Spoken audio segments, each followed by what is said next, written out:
안녕하세요. 네, 오늘 드디어 5번째 강의 마지막 시간이 돌아왔네요. 네, 그동안 4번의 강의 랜선으로 인문학 여행 떠나는 시간 어떻게 즐기셨는지 또 궁금합니다.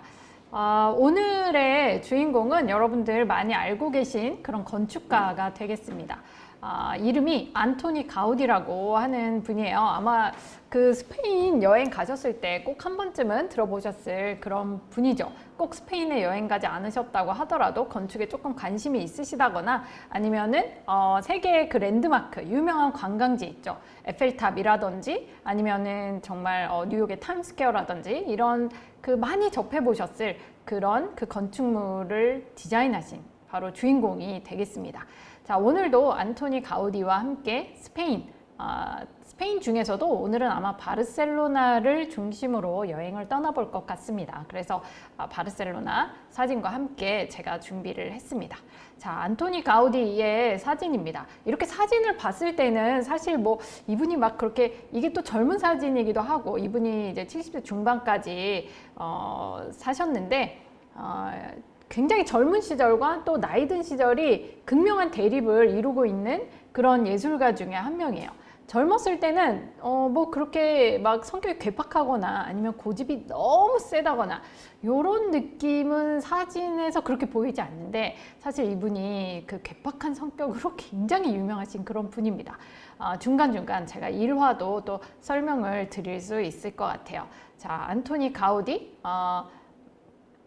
1850년대에 태어나신 그런 분입니다. 스페인의 이곳을 까탈루냐라고 하는데요. 까탈루냐에 대해서는 제가 또 조금 이따가 설명드리도록 할게요. 자, 여러분들 오늘 제가 안토니 가우디를 설명하기에 앞서서 오늘 아무래도 건축 여행이다 보니까 제가 다른 건축가를 한 명 살짝 소환을 하려고 합니다. 왜냐면 요게 아주 그 극과 극에 있는 건축 양식의 대표자 분들이세요. 이 가우디가 또 한 분 계시고, 그 다음에 르꼬비지에라고 하는 분이 한 분 계십니다. 그래서 이 두 명의 건축을 비교를 해보면 여러분들이 더 재밌고 또 흥미롭게 오늘 수업을 들으실 수 있을 것 같아요. 와, 이 건축은 이런데, 어머, 가우디 건축은 또 저렇네? 정말 너무 다르구나. 이런 것들을 아마 느껴보실 수 있을 텐데, 자, 르꼬비지의 아저씨입니다. 이분은 스위스 태생이에요. 근데 이분은 건축 공부를 사실 그 전공을 하신 분은 아니에요. 그 선조분들께서 스위스의 스위스가 시계로 아주 유명하지 않습니까? 그래서 그 시계 장인의 그 후손으로 태어나신 분인데 이분이 막 여행을 다니고 이렇게 건축에 관심을 가지면서 지금의 어떤 20세기, 지금은 21세기입니다만 사실 20세기부터 현대까지 걸쳐서 정말 건축의 한 획을 긋고 그 다음에 건축의 어떤 한 스트림, 그러니까 메인스트림, 정말 한 어떤 흐름을 그렇게 창조해내신 분이에요. 그래서 이분과 가우디를 비교해보는 게 전 너무너무 흥미롭고 재미있어요. 그래서 오늘 소환을 해봤는데 사실 그 르꼬르비제에도 가우디를 천재라고 얘기를 한 부분이 있습니다. 그래서 이 천재끼리는 아마 서로 알아보지 않았을까 이런 생각도 드는데 요즘에 아직도 만약에 우리가 유럽으로 여행을 간다면은 여러분들 지금 보고 계시는 화면에 보시는 이런 건축물, 이거 굉장히 흔한 그런 건축물이죠. 지금 이게 밀라노의 대성당이라고 하는 곳인데 도모라고도 불려지는 그런 곳인데 자, 이 건물을 보시면 굉장히 장식이 정말 화려하죠. 정말 이게 웅장하면서도 장엄하면서도 어마어마한 장식들, 정말 저거를 조각하느라고 성당을 짓던 분들이 얼마나 고생을 했을까 이런 생각이 들 정도입니다. 자, 그러면 이 건축물을 보시면 자, 우리가 건축이라는 거에 대해서 다시 한번 그 정의를 생각해 볼 수 있을 것 같아요. 자, 건축이라고 하는 것은 대부분 우리가 들어가서 생활하는 어떤 주거 공간, 네, 뭐 이제 지금은 상업 공간을 비롯해서 굉장히 많은 공간들을 짓고 있지만 의식주라고 이제 단순화했을 때 아무래도 건축은 주거 공간을 짓는 행위라고 볼 수 있을 것 같습니다. 자, 그러면 주거 공간이라고 할 때 우리가 가장 심플하고 단순하고 그 주거의 본질을 생각할 때 어떤 것이 가장 우리에게 필요한 것인가를 생각을 해보면 여러분들의 공간 안에서 이제 뭐 간단히 집이라고 얘기를 해볼게요. 자, 그러면 여러분들 집 안에서 우리가 하는 것들은 집이 우리에게 주는 안식들은 아무래도 뭐 비바람이 몰아칠 때 우리가 좀 안전하게 있을 수 있다라고 하는 점. 그래서 뭐 자연 재해나 비바람 혹은 추위, 더위로부터 우리를 안전하게 해줄 수 있는 곳이 또 집이라는 공간이 되겠고요. 또 두 번째는 이 집에서 우리가 또 밥도 먹고 그 다음에 여러 가지 뭐 화장실도 가고 이런 생활들을 합니다. 자, 아무래도 가장 중요한 역할이 이런 것이라고 생각을 해볼 수가 있을 것 같아요. 본질의 본질을 파고들 때 이야기입니다.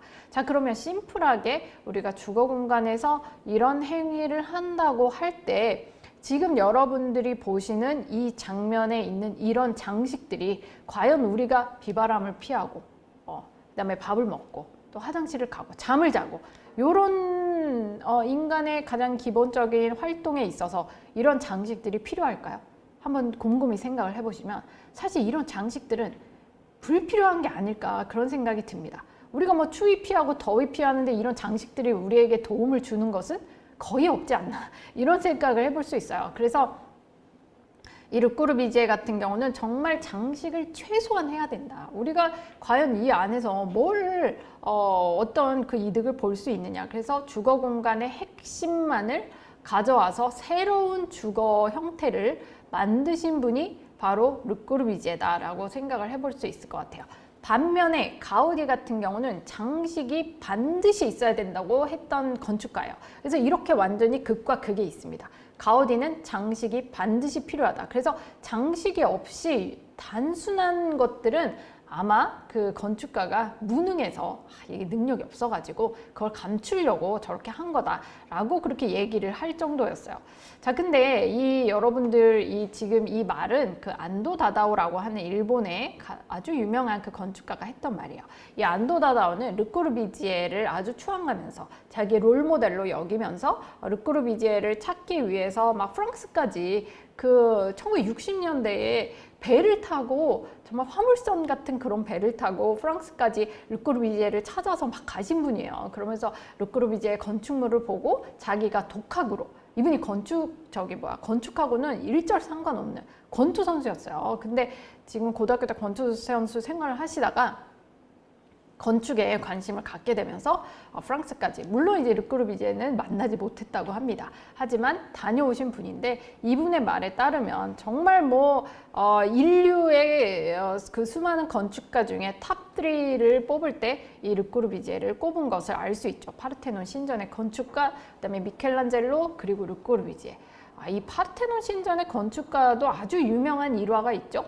파르테논 신전의 그 기둥 안쪽에 이렇게 조각을 굉장히 섬세하게 해놨는데 그것을 본 사람이 도대체 그거를 누가 본다고 거기에 그렇게 공을 쏟느냐, 그 안쪽 기둥 안쪽 아무도 안 보는데 왜 거기에 그렇게 정성을 들이느냐라고 한마디 딱 했을 때 이 파르테논 신전의 건축가가 신은 알고 있다. 인간은 볼 수 없을지 모를지언정 신은 전부 다 알고 있다 라고 그 보이지 않는 부분까지 아주 꼼꼼히 했던 그런 일화가 있습니다. 자, 그렇다면 르꼬르비지에는 제가 조금 전에 보여드린 그 화려하고 장식 일색인 그 성당에서 어떤 식으로 건축물을 만들었냐? 네, 정말 놀랍습니다. 이런 건축물을 만들게 되었습니다. 네, 정말 그 공동주택 그리고 장식은 일절 없이, 이게 바로 뭡니까? 지금 우리들이 아주 자주 보고 있는 형태의 아파트가 떠오르지 않습니까? 정말 이전에는 지금은 우리가 이런 건축물을 너무 자주 보고 매일 보고 서울이건 지방이건 어디에서나 보기 때문에 사실 이게 뭐 위대하다 대단하다 이런 생각은 못하지만 예전에 그 장식이 그렇게 많고 정말 화려하던 건축물에서 이런 건축물을 보았을 때 사람들의 쇼크라고 하는 거는 정말 이루 말할 수 없을 정도였죠. 자, 정말 저런 어떤 그 사각형의 정말 최소한으로 단순화시키고 심플하게 만든 저 건축물에서, 저 건축물에서 인간이 가장 필요한 활동을 함축적으로 할 수 있게 그렇게 만든 것이었습니다. 사실 조금 아까 보신 그런 성당이라든지 제가 조금 이따 보여드릴 가우디의 건축물에서도 천고가 엄청나게 높습니다. 그래서 천장이 정말 이거는 사람이 어떻게 올라갈 사람 키하고도 어떻게 비교가 되지 않을 정도로 어마어마하게 높은 그런 천장들을 가지고 있는 건축물들을 볼 수 있는데, 과연 그런 높은 천장이 우리가 주거를 하고 비바람 피하는데 어떤 이득이 있냐는 거예요. 그래서 이렇게 가장 인간에게 필요한 그런 건축물을 딱 르꼬르비지에가 창조를 하게 됩니다. 자, 르꼬르비지에가 1900년대 초에 또 아주 혁신적인 그런 주택을 만든 것이 바로 이 빌라 사보이라고 하는 이 건축물입니다. 정말 단순하죠. 지금 볼 때는 우리가 이게 뭐야? 이게 뭐가 특징이 있어? 지금은 우리가 대부분 이런 건축물들을 자주 보기 때문에. 하지만 당시에 이렇게 1층에 어떻게 차가 진입할 수 있는 1층 주차장, 필로티를 세우고 이렇게 그 주거 공간을 아주 심플, 단순하게 한 것이 당시로서는 어마어마한 혁명이었다. 근데 안타깝게도 이 집이 물이 많이 새가지고 그 누수 문제가 있었어요. 그렇기 때문에 이 사보이의 그 건축주가 계속해서 르꼬르비지에게 그 컴플레인하는 편지를 보낸 것이 아직도 남아 있습니다. 그런데 르꼬르비지에게는 다행인지 몰라도 2차 대전이 발발함으로써 여기 살고 계시던 분이 이제 피난을 가게 됐어요. 그래서 이 집을 떠나는 바람에 그 문제가 조금 이제 사그라든 게 있는데, 사실 굉장히 심각한 누수 문제가 있었던 그런 빌라 사보이까지 보여드렸습니다.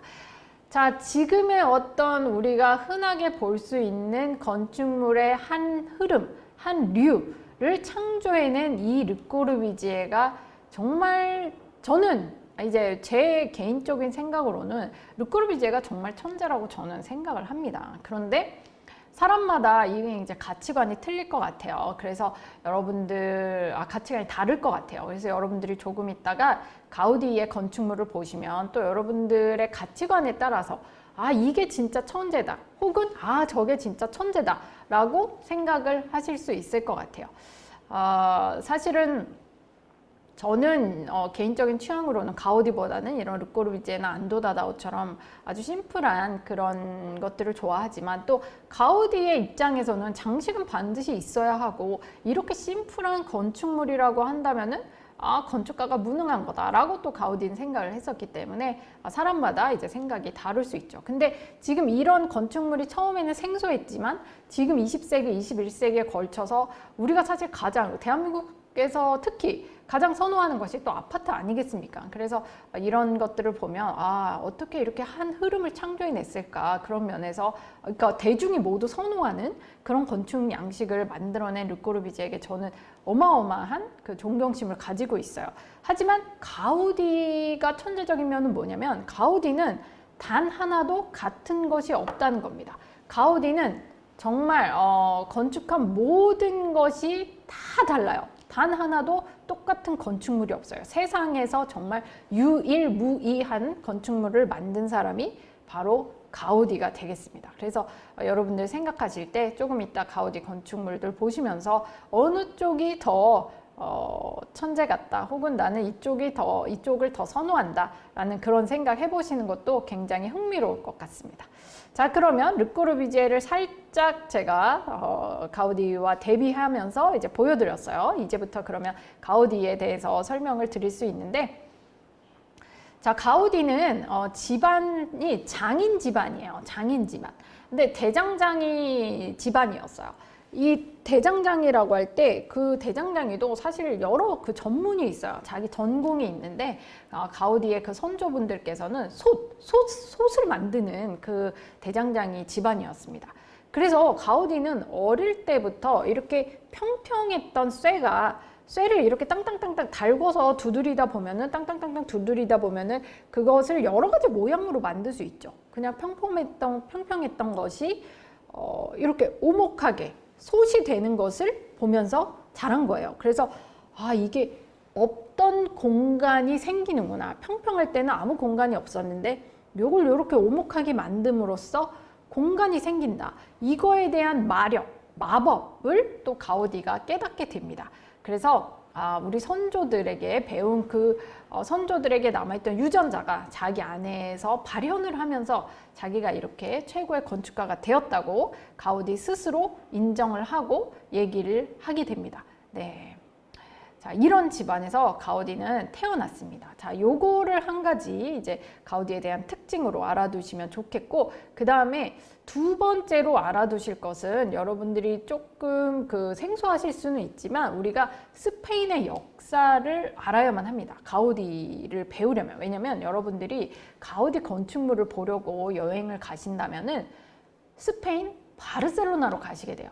마드리드로 가시거나 아니면 그 아래에 그라나다로 가시는 게 아닙니다. 자, 우리가 스페인 요새 이제 지금은 코로나지만 예전에 재작년까지 우리가 여행을 자유롭게 다닐 수 있을 때 패키지 상품, 스페인 패키지 상품이 굉장히 많았는데 그때 스페인 일주를 가면은 전부 다 이제 그 스페인 내륙 지방, 이제 내륙 지방, 바다를 면하지 않은 내륙 지방에 마드리드가 있고요. 그다음에 바다를 면한 지방이 바르셀로나, 지중해입니다. 그 바다가 이제 지중해를 면한 지방이 바르셀로나가 되고, 그 남부 지방, 아주 그 아름다운 이슬람 양식이 아직도 그대로 남아있는 그곳이 바로 그라나다 지방이 됩니다. 근데 사실 이 중에 제일 아름다운 곳은 이제 저도 다녀와 봤습니다만 그라나다 지역이 가장 아름답기는 해요.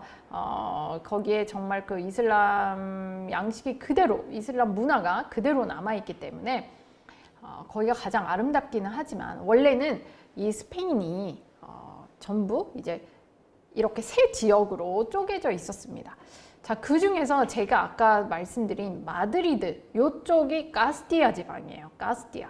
그리고 바르셀로나 지역, 여기가 카탈루냐라고 하는 지역입니다. 카탈루냐, 여기가 지중해를 면한 바르셀로나, 카탈루냐, 요거를 기억해 두세요. 그리고 내륙은 카스티아, 그리고 이제 아래쪽 이제 그라나다가 있는데, 여러분들이 그 스페인 여행 가셨을 때 가우디 건축은 전부 바르셀로나에 있다, 제가 여러 번 말씀드렸는데, 자, 그렇다면 바르셀로나는 제가 방금 말씀드렸듯이 카탈루냐 지방인 거예요.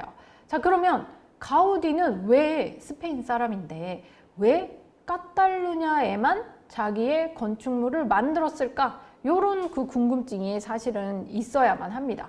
가우디의 건축물이 저 내륙에도 있고 전국에 이렇게 있는 게 아니고 왜 카탈루냐에만 있을까? 요런 생각을 조금 해보실 수 있는데, 자, 여기에서 스페인 역사를 아셔야 되는 그런 부분이 있어요. 자, 스페인에서 가우디는 오로지 카탈루냐만을 위해서 자신의 일생을 걸었습니다. 카탈루냐, 즉 바르셀로나 근처, 그 주변, 그 지역만을 위해서 가우디는 자기의 일생을 전부 헌신하고 자기의 모든 작업을 그 카탈루냐에 몰아놨어요. 지금 가우디 건축물들이 유네스코 문화유산에 등재된 것이 7군데입니다. 그리고 바르셀로나 근처에 13군데의 그 가우디의 건축물이 있는데 전부 다 거기 몰려 있는 거예요. 자, 그러면 가우디는 왜 카탈루냐를 위해서 살았을까? 물론 자기가 카탈루냐 출신인데 그거 외에 더 중요한 문제가 있어요. 이것은 스페인의 역사 내내 이루어졌던 그런 문제인데, 자, 카스티아, 즉 마드리드에 있는 카스티아 지방과 카탈루냐, 바르셀로나가 있는 카탈루냐 지방은 예전부터, 오래전부터 어마어마하게 감정이 안 좋아요. 이게 거의 한 나라라고는 말할 수 없을 만큼 거의 다른 나라가 아니냐라고 말할 만큼 너무나 그 극명한 감정의 대립이 있는 곳입니다. 그래서 이 가우디, 그리고 조금 이따 나올 가우디의 친구 구엘은 전부 다 카탈루냐만을 위해서 살았다. 왜냐면 옛날에 스페인이 나라가 한 나라였을 때 여러 나라로 나뉘어져 있을 때 이제 이사벨 여왕이 나타나게 됩니다. 여러분들이 스페인 여행 가시면 이제 거의 가이드 분들이 이사벨 여왕 얘기를 되게 많이 하셨을 거예요. 왜냐면 이사벨 여왕이 이 나라를 통일하신 분이거든요. 자, 그러면 자, 이사벨 여왕이 있었어요. 자, 그리고 이 카탈루냐 쪽에는 아라곤이라고 하는 나라가 있었습니다. 자, 그런데 이 이사벨이 자기의 이 마드리드, 자기 카스티아, 마드리드 요 지방에 있던 이사벨이 요 카탈루냐, 바르셀로나에 있던 이 지방 아라곤의 왕자 페르난도와 결혼을 했어요. 자, 그래서 두 나라가 한 부부에 의해서 통치가 되면서 이 두 나라가 같이 합병이 되게 됩니다. 이게 조금 특이한 방식이에요. 왜냐면 다른 나라가 이 한 나라가 다른 나라를 통치하거나 점유하는 방식이 아니고 이 둘이 같이 동등하게 나라를 같이 경영해 나가면서 같은 나라의 시스템을 만드는 이런 구조로 되었어요.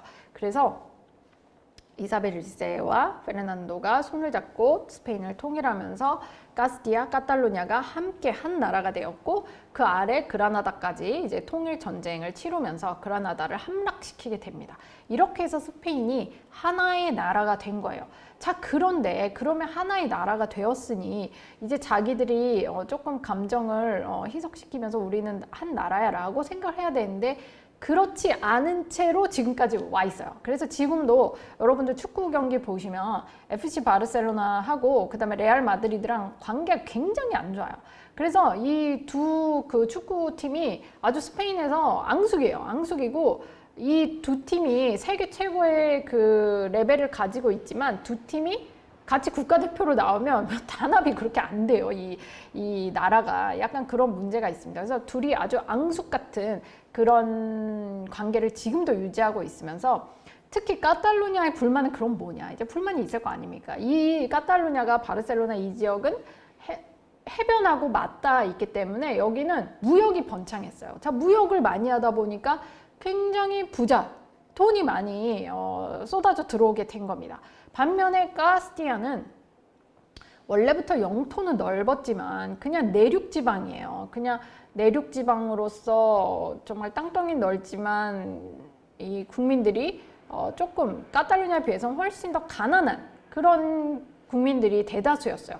대신에 귀족들, 정말 그 로얄 블러드라고 일컬어지는 귀족들은 이 내륙지방에 있었던 거예요. 그래서 이 내륙지방은 뭔가 조금 더 경제적으로는 뒤떨어지지만 콧대는 훨씬 높은 지역이 마드리드, 카스티아 지방이고 약간 그 핏줄은 떨어지지만 굉장히 경제적으로 부유하고 목소리를 낼 수 있는 이 지역이 바로 카탈루냐, 바르셀로나 지역입니다.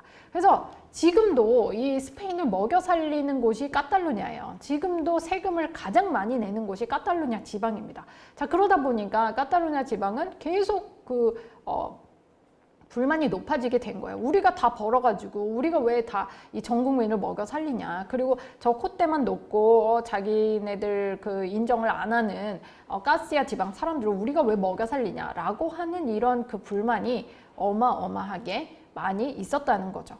자, 그래서 가우디도 아주 뼛속까지 카탈루냐예요. 그래서 내가 카탈루냐를 위해서 일한다. 카탈루냐를 내가 아주 그 멋지게 만들 거다. 카스티아 코를 아주 눌러주고 카탈루냐를 이렇게 높인다라고 했는데 지금 보면은 가우디의 뜻대로 된 것 같아요. 전 정말 가우디가 이런 면에서 대단한 게 가우디가 거의 100년 전 사람이잖아요. 1926년에 사망을 했거든요. 자, 그러면 훨씬 100년 이전의 사람이 내가 정말 카탈루냐를 부흥시킬 거야 라고 말하면서 자기가 온 그 헌신을 했던 그것이 지금 그대로 고스란히 나타나면서 우리가 스페인 여행 갈 때 마드리드는 안 가더라도 바르셀로나는 꼭 갑니다. 그리고 우리가 스페인 여행 가면은 꼭 그 바르셀로나의 가우디의 건축물을 보러 꼭 가죠. 그래서 사실은 스페인 관광 수입에 가장 크게 일조를 하고 있는 것이 가우디라고 하는 것을 부인할 수가 없어요.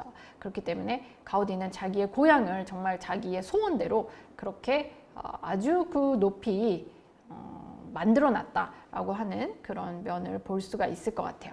자, 요게 이제 두 번째. 첫 번째가 제가 아까 말씀드린 대로 솥 대장장이의 후손으로 태어나서 공간감이 아주 대단했다. 두 번째가 카탈루냐만을 위해서 일했다. 그래서 지금 바르셀로나 지방이 가우디의 덕을 아주 톡톡히 보고 있다. 자, 세 번째가 뭐냐면 요거 역시 카탈루냐와 일맥상통하는 것인데, 카탈루냐 지중해에 있다 보니까 지중해의 특혜, 지중해의 어마어마한 은혜를 받은 사람이 바로 또 가우디다.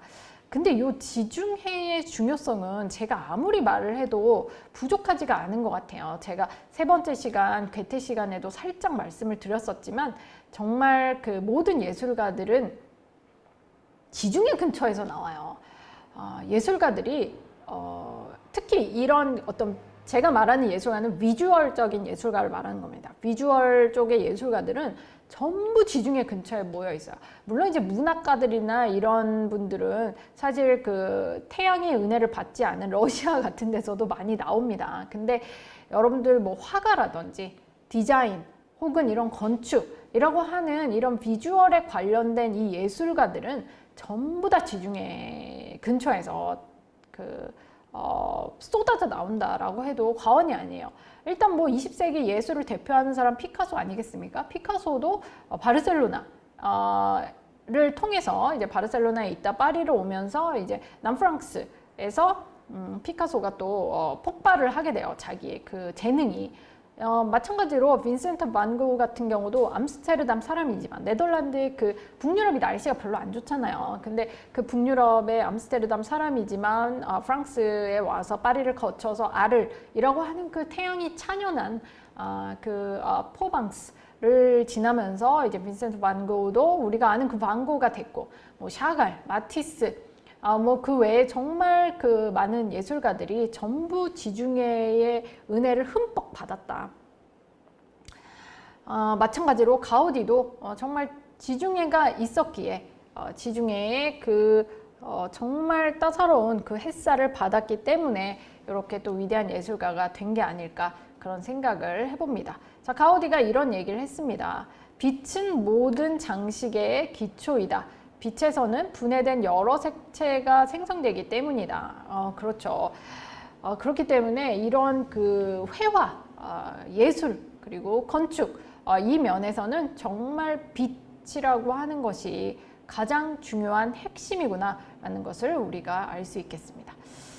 자, 요렇게 크게 보아서 이제 제가 세 가지 정도 이 가우디에 대해서 짚어드렸어요.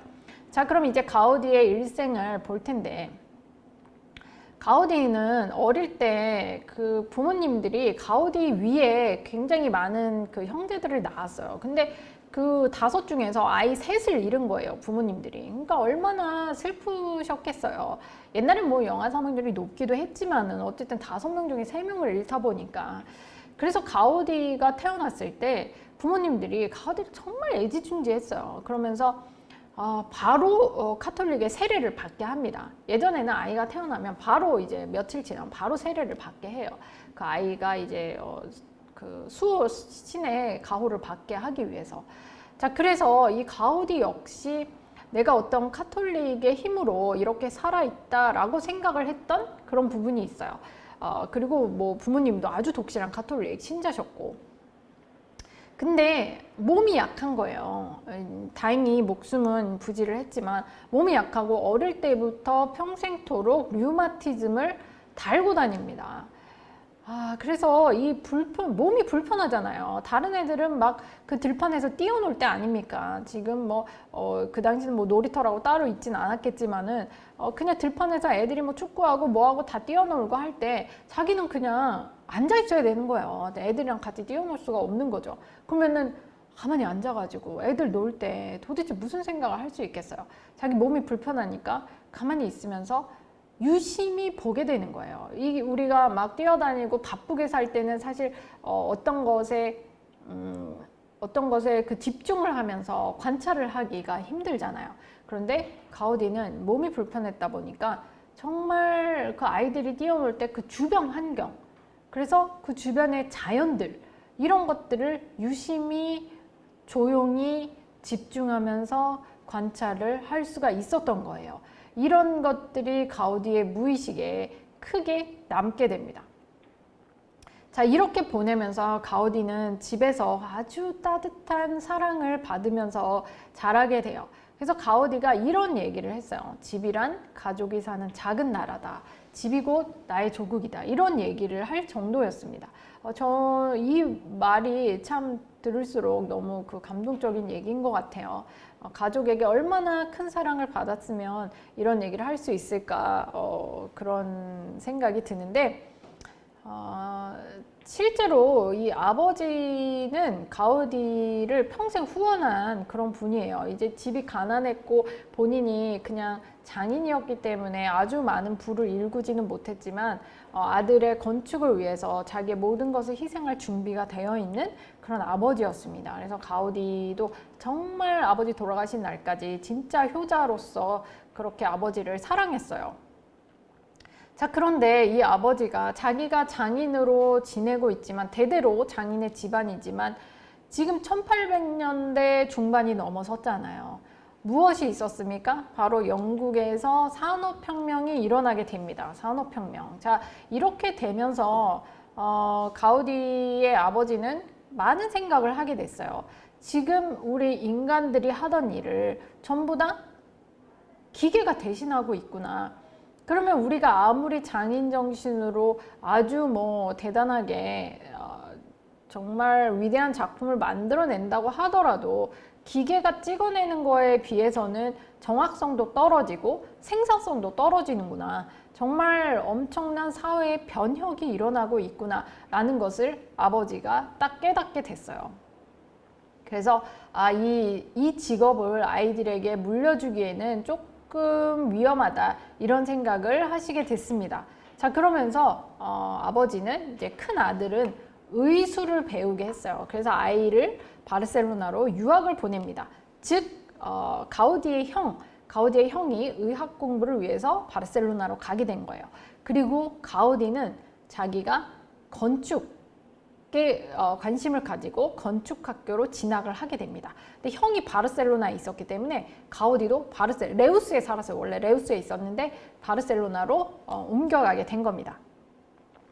자, 이렇게 가우디 형제 두 명이 바르셀로나에서 공부를 하고 있었는데 가우디의 형이 정말 뭐 너무나 똑똑하고 촉망받고 집에서도 큰 사랑을 받고 하던 형이 사망을 하게 됐어요. 20대 중반에.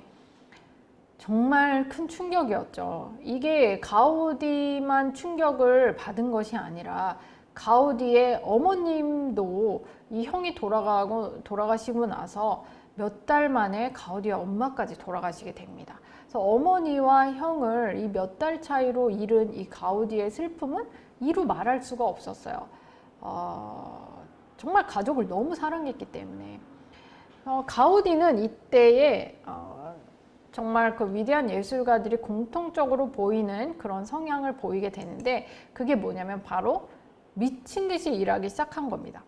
보통은 우리가 열심히 일을 하다가도 만약에 내가 사랑하는 사람이 세상을 떠난다라고 할 때는 일에 집중하는 게 쉬운 일은 아니에요.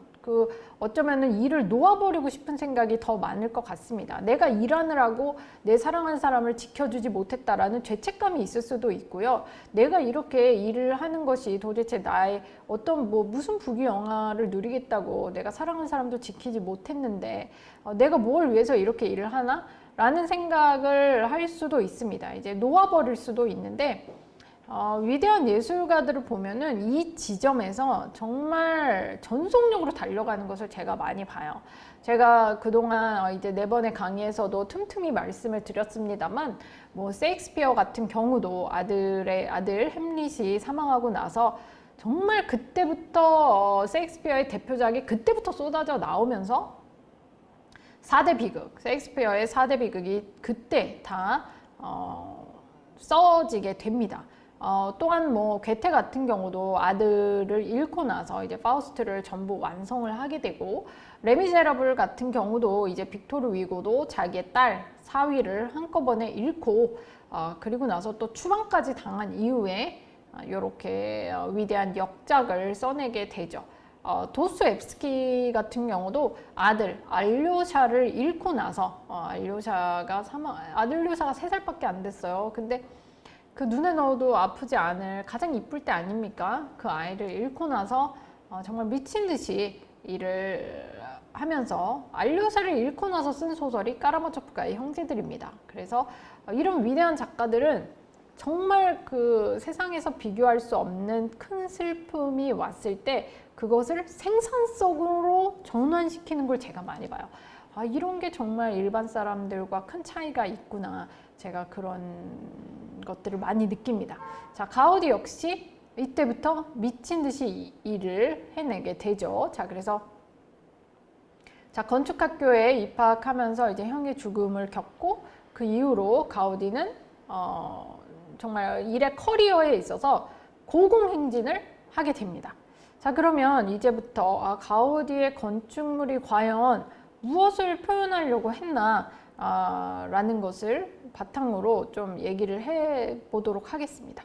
자, 가우디의 건축물을 보시면 진짜 이게 뭘 지은 거지? 이거를 뭐를 표현하려고 한 거지? 라고 생각이 들 만큼 뭔가 4차원의 세계에서 온 그런 건축물 같은 생각이 들어요. 정말 우리가 지금 르꼬르비지에 시기에 건축물을 많이 봐서 그런지는 몰라도 너무나 그 정반대에 있는 4차원 같은 그런 건축물을 보다 보니까 더 이런 생각을 할 수도 있을 것 같아요. 자, 가우디의 첫 작품은 람블라스 거리. 그러니까 지금 바르셀로나에서 가장 관광객이 많은 곳이죠. 이 람블라스 거리에 있는 가로등을 가우디가 처음 만들게 됩니다. 가우디가 뭐 대학을 졸업하자마자 막 그렇게 유명해졌던 건 아니고 이제 처음에 그 작품을 만들게 돼요. 사실은 졸업할 때도 가우디가 시끄럽게 졸업을 했어요. 왜냐면 졸업 작품으로 그 병원의 설계도를 내게 됐는데 가우디가 자기의 자기 교수님하고 사이가 굉장히 안 좋았어요. 그러다 보니까 가우디가 이렇게 설계도를 냈지만 그 학장님께서 그것을 거부하게 됩니다. 그래서 졸업장을 주지 않았어요, 처음에는. 근데 주변의 교수님들이라든지 주변 분들이 가우디가 천재인 것을 그때 이미 조금 알아봤기 때문에 제가 성격이 괴팍해서 그렇지 실력이 없는 건 아니다라고 설득을 해가지고 결국 졸업장을 주게 됐어요. 맨 처음에 여기를 갔을 때 정말 노란 꽃이 쫙 이렇게 잔디처럼 펼쳐져 있었다고 합니다. 그리고 거기에 야자수가 아주 울창하게 있었고 또 그뿐만 아니라 새들이 지저귀는 너무나 아름다운 모습을 가우디가 봤다고 해요. 그래서 이 부지가 없어지고 이 부지에 다시 건물을 짓겠지만 이 부지의 어떤 모습을 그대로 건물에 담아내야겠다라고 생각을 하게 돼요. 이제 건축이라고 하는 것은 여러분들이 생각해 보시면 아시겠지만 땅이 있어야지 건축물을 올릴 수가 있는 거거든요. 땅이 있어야지만 건축이 확실하게 땅 없는 건축은 없죠. 그래서 건축물이라고 하는 것은 땅을 담아내는 것이라고 얘기를 합니다. 그래서 건축물이 지어지는 그 터가 가지고 있었던 어떤 기억들, 터가 가지고 있었던 캐릭터들, 이런 것들을 담아내는 것이 건축이에요. 이것을 우리가 그 터가 가지고 있었던 무늬를 그대로 살린다라고 얘기를 하는 겁니다. 그래서 터무늬가 있는 곳이 바로 좋은 건축물이에요. 근데 그 터에 어떤 기억과 터가 가지고 있었던 역사가 있었는데도 불구하고 그걸 전부 깔아뭉개고 전혀 아무 상관도 없는 그런 건축물을 올리면 그거는 터무니없는 건축물이 되는 겁니다. 그래서 우리가 생각해 보면은 터무니없다라고 하는 말은 바로 거기서 유래가 된 것 같아요. 그래서 여러분들도 건축물이라고 하는 건 원래의 땅이 가지고 있었던 기억과 그 성격 그리고 그 어떤 무늬 이런 것들을 살리는 작업이다 라고 생각을 해주시면 좋을 것 같아요. 그런 면에서 이 까사 비센스는 가우디가 정말 터무니를 잘 살린 그런 건축물이라고 볼 수가 있겠죠. 자, 까사 비센스 제가 말씀드렸듯이 새들이 지저귀는 야자나무가 있었고 또 노란 아프리카 금자나가 이렇게 아주 전부 다 아름답게 깔려 있었고, 그리고 요런 건축 양식을 우리가 신무데하르 양식이라고 합니다. 지금 보시면, 아까 보셨던 사진 보시면 약간 이슬람식의 그런 건축 양식이 살짝 가미된 것을 볼 수 있는데, 이런 것들을 신무데하르 양식이라고 합니다. 그래서 이 장식 속에서 원래 있었던 그 땅과 터의 모습을 가우디가 살려내게 된 것이죠. 이뿐만 아니라 그 건축물 내부에도 들어가시면 내부에도 아주 그리고 원래 식구, 정말 식구를 또 내부에 아름답게 새겨 넣을 정도로 가우디가 아주 섬세한 그런 건축물을 짓게 됩니다. 자, 비센스의 타일을 마음껏 써가지고 이런 정말 귀엽고 예쁜, 뭔가 좀 장난감스럽긴 하지만 그런 집을 지었던 가우디는 이때부터 승승장구를 하게 돼요. 자, 이 다음에 가우디가 또 지었던 건축물이 바로 이 엘 카프리초라고 하는 건축물입니다. 지금 보시다시피 이게 무슨 과자로 만든 집처럼, 막 헨젤과 그리텔 같은 이런 집처럼 가우디의 가치관처럼 장식이 가득 있는 그런 건축물인 것 같아요. 자, 이 엘 카프리초를 지으면서 가우디는 꼬미아스, 이 집이 누구의 집이었냐면 꼬미아스 가문의 집이었어요. 근데 이 꼬미아스 가문이 당시 바르셀로나에서 정말 내로라 하는 그런 집안이었습니다. 그리고 놀라운 것은 이 꼬미아스 가문의 사돈 집안이 바로 여러분들이 잘 알고 계시는 가우디를 평생 후원했던 에우세비 구엘의 사돈 집안이 되는 거예요. 자, 이렇게 꼬미아스 가문의 집을 설계하면 별장이죠. 별장 설계하면서 가우디는 아주 승승장구를 하게 됩니다. 자, 그 뒤에 가우디는 드디어 구엘의 집안의 건축물을 맡게 되는데, 이게 바로 팔라시오 구엘이라고 하는 구엘 궁전이라고 하는 그런 집이에요.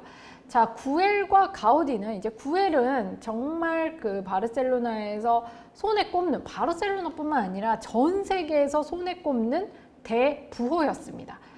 대대로 귀족 집안이었던 거는 아니에요. 그런데 아버지였던 조엘 구엘부터 아주 신흥 부자로 일어선 그런 가문입니다. 그러면서 2대인 이 에우세비 구엘이 사업을 엄청나게 확장하면서 이제 구엘 집안은 바르셀로나에서 가장 부자라고 해도 손색이 없는 그런 가문으로 거듭나게 되었는데, 이 에우세비 구엘은 출장을 자주 다녀요.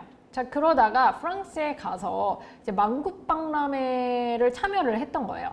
만국박람회에 참여를 하면서 유리 뭐라고 해야 되지? 유리 장식장을 보게 됩니다. 그러면서 이 청년이 누군가 정말 너무나 센스가 있구나 라고 생각을 하면서 이 바르셀로나에 와가지고 수소문을 했어요. 그랬더니 푼티라고 하는 사람의 작업장에서 일을 하고 있었던 거예요. 당시에 이 가우디가. 그렇게 구엘과 만나게 됩니다. 자, 그러면서 이 구엘은 가우디의 재능을, 탤런트를 알아보고 이때부터 자기 집안의 모든 것을 가우디에게 일임을 합니다. 그래서 이때부터 35년 동안 가우디는 거의 구엘 집안의 전속 건축가로서 구엘 집안의 모든 것을 자기가 다 가구부터 심지어 빨래 건조대까지 전부 다 가우디가 디자인을 하게 되는데, 가우디가 너무 신나서 일을 했던 거는 뭐냐면, 구엘이 막대한 재산력을 가지고 가우디에게 다 쏟아 부은 거예요. 너가 하고 싶은 것을 다 해라. 정말 돈은 신경 쓰지 말고 재료, 그 다음에 건축 재료 같은 것들도 전혀 신경 쓰지 말고 하고 싶은 것을 다 하고 너의 모든 재능과 탤런트를 아낌없이 폭발시키라고 얘기를 합니다. 그래서 가우디는 정말 당대의 건축가로서 어떤 예산에 구애받지 않고 자기가 하고 싶었던 것을 다 했던 예술가예요. 이거는 어마어마한 혜택이고 행운이에요. 분인 것 같아요. 정말 그런 건축가가 몇 명이나 되겠습니까? 뭐 거의 없겠죠. 다들 건축주와 예산의 마찰을 일으키잖아요. 우리가 뭐 하다못해 그냥 집 리모델링만 하더라도 그 예산, 한정된 예산 안에서 너무 많은 그 마찰들을 일으키게 되는데, 그것뿐만 아니라 저렇게 집을 짓는 데 있어서 정말 무한정, 무제한의 돈을 쓸 수 있었던 것은 당시에 가우디 한 명뿐이었다. 자, 이 팔라시오 구엘이 위치한 곳은 상당히 치안이 좋지 않은 곳이었어요. 마약의 소굴이기도 했었고 상당히 어두운 그런 골목이었습니다.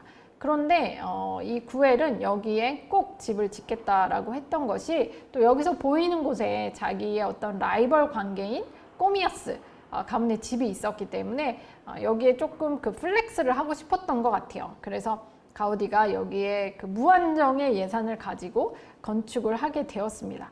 자, 이곳이 사실은 그 빈부격차가 있는 그런 동네다 보니까 많은 반대에 부딪혔어요. 지금으로 말하자면 이제 민원이 많이 들어온 거죠. 왜 이렇게 그 가난한 동네에 이렇게 부잣집을 지으면서 위화감을 조성을 하느냐.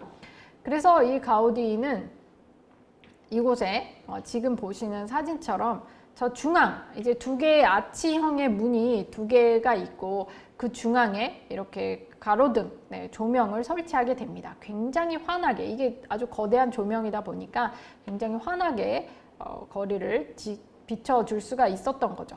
지금 그 아치형의 문을 보시면 장식이 정말 어마어마한 것을 볼 수 있는데, 이 구엘 가문, 에우세비 구엘이 아주 신화를 좋아해요. 그리스 신화도 좋아하고, 또 자기 스스로가, 물론 이제 아버지 때가 있었지만 자기가 정말 바닥에서 일어서서 귀족 가문도 아닌데 이런 부를 일궜다는 그 자부심이 있었습니다.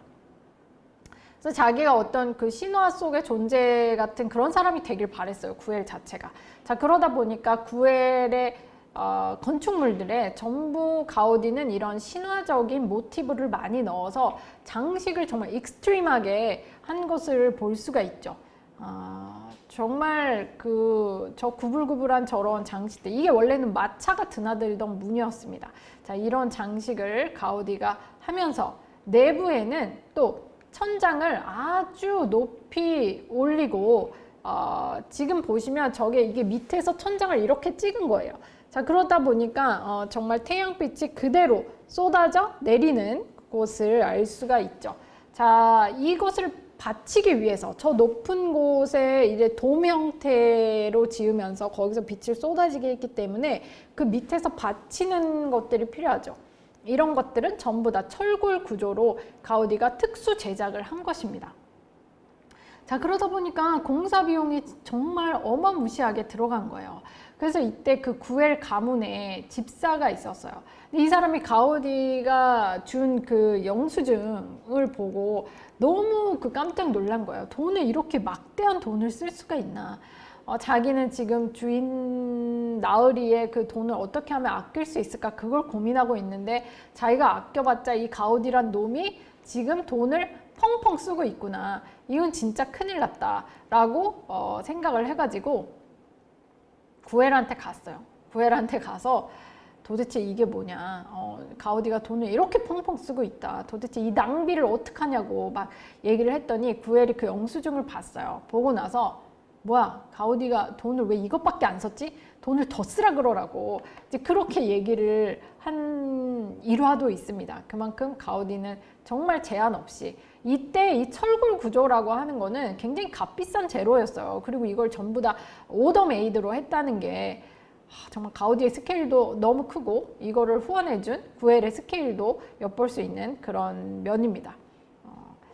자, 가우디가 맨 처음에 빛을 아주 중요하게 생각했다는 점들은 제가 여러 번 말씀드린 것 같아요. 그래서 이렇게 이 건축물뿐만 아니라 사실은 모든 건축가와 모든 예술가에게 가장 중요한 화두는 빛입니다. 그래서 이 빛을 가장 잘 능수능란하게 정말 자기 손 위에 있는 것처럼 능수능란하게 얘기했던 것은 능수능란하게 빛을 사용했던 것은 바로 레오나르도 다빈치라고 하는 화가입니다. 그리고 렘브란트도 마찬가지고 인상파 그리고 빈센트 반 고흐 전부 빛의 장인들이었다. 그래서 가장 중요한 것은 이 예술에서 핵심이라고 하는 건 바로 빛이구나 라는 거를 여러분들이 아셔도 좋을 것 같습니다. 이것은 제가 이따가 사그라다 파밀리아를 설명드릴 때 또 추가로 말씀드릴 수 있을 것 같아요. 자, 이 구엘 궁전 정말 그 새로운 신화. 왜냐면 구엘은 자기가 신화가 되기를 바랬고 자기가 정말 그 산업혁명 이후에 그 새로운 문물을 통해서 어마어마한 부를 일군 정말 새 시대를 여는 그런 사람의 본보기가 되었기 때문에 자기가 살고 있는 집 역시 이렇게 하나의 신화가 되기를 바랬습니다. 자, 그런 것을 가우디에게 일임해서 자기의 꿈을 실현한 것이 바로 구엘이고 이 구엘의 취향을 완벽하게 가우디가 파악하고 반영을 해내면서 구엘이 너무너무 마음에 들어 했어요. 정말 이런 신화를 집 구석구석에 이렇게 장식으로 표현한 거에 대해서 구엘이 가우디를 너무너무 이뻐하면서 그랬던 일화가 있죠. 가우디의 재능을 무조건 발휘할 수 있게 그렇게 했습니다. 자, 다음 작품은 까사 깔베트라고 하는 작품입니다. 이 작품은 건축상을 타기도 했는데요. 지금 이렇게 보시면 별 특징이 없는 것 같지만 자, 이 깔베트의 가족들, 이제 깔베트가 사망을 하고 나서 그 유족들이 이 집의 건축을 의뢰를 하게 됩니다. 그래서 지금 보시면 이 건물의 창문마다 테라스가 있는데 이 테라스들이 전부 버섯 모양으로 되어 있어요. 그래서 버섯이 그리고 뭐 정말 하나의 버섯이 아니고 다양한 여러 가지의 버섯들이 이렇게 저렇게 다양하게 있는 것을 볼 수가 있습니다. 네. 정말 그 건축주의 취향을 10분 발휘를 한 것이죠. 그리고 들어가면은 그 출입구에 이렇게 신발에 묻은 흙을 닦을 수 있는 물이 나오는 것도 설치가 되어 있었다고 합니다. 그래서 정말 그 재미있는 구조의 그런 집이었던 것 같아요. 또 엘리베이터도 설치를 했었던 그런 집이고요.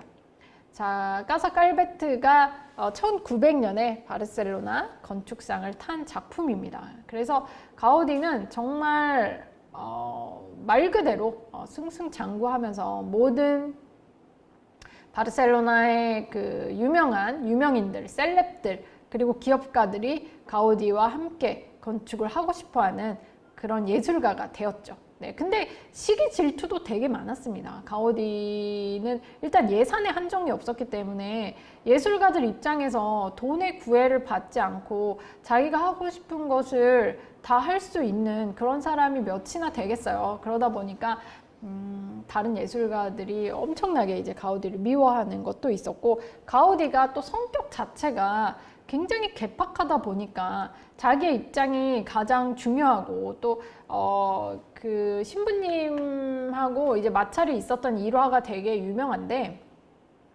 가우디가 절대로 의견을 굽히지 않는 거예요. 그래서 이 신부님이 이번에는 가우디 당신 말이 맞을 수도 있겠네요, 이렇게 얘기를 하니까 가우디가 이번에도 제 말은 옳았고 제 말은 항상 옳았다라고 이렇게 얘기를 했던 그런 일화가 있어요. 그럴 만큼 가우디는 어떤 타협이 없습니다.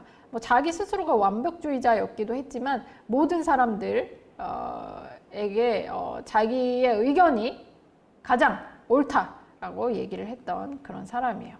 자, 까사 깔베트, 버섯 모양으로 조각을 해놨고, 또 깔베트가의 수호성인인 한 히네스를 이렇게 장식을 해놓은 건축주를 많이 배려했던 그런 작품이다 라는 설명 드리겠어요. 자, 여러분들은 이렇게 그 가우디의 건축물 사진들을 보면서 나도 저런 집을 짓고 싶다, 나도 저런 집에 살고 싶다, 이런 생각을 해보시는지 그것도 궁금하네요. 아까 제가 르꼬르비지의 건축물을 보여드렸지만 그런 집을 선호하시는지, 아니면은 이렇게 가우디의 작품처럼 아주 독특하고 특별하고 세상에 하나밖에 없는 이런 작품을 원하시는지 그런 것도 너무 궁금해요. 여러분들 이제 보시면서 생각을 해보시는 기회가 됐으면 좋겠습니다.